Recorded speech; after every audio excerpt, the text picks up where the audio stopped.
إن في خلق السماوات والأرض واختلاف الليل والنهار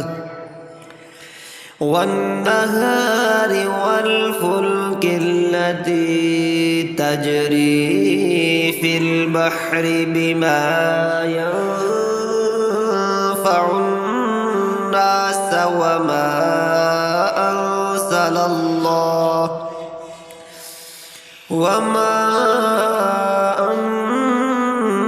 أنزل الله من السماء من ماء فأحيا به الأرض بعد موتها وبث فيها من كل دابة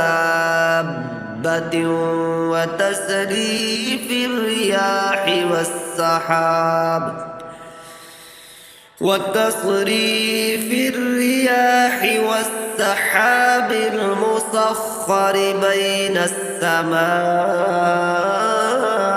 والأرض لآيات لقوم يعقلون ومن الناس من يتخذ من دون الله أندادا يحبونهم كحب الله والذين آمنوا أشد حبا لله ولو يرى الذين ظلموا إذ يرون العذاب أن القوة لله جميعا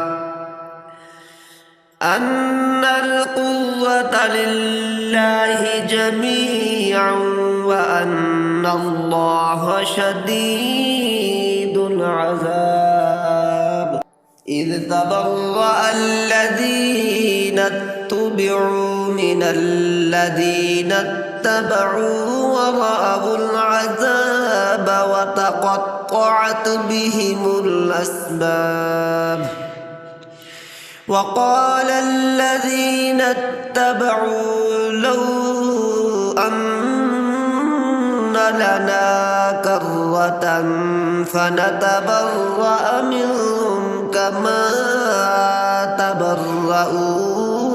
منا كذلك يريهم الله أعمالهم حسرات عليهم وما هم بخالدين من النار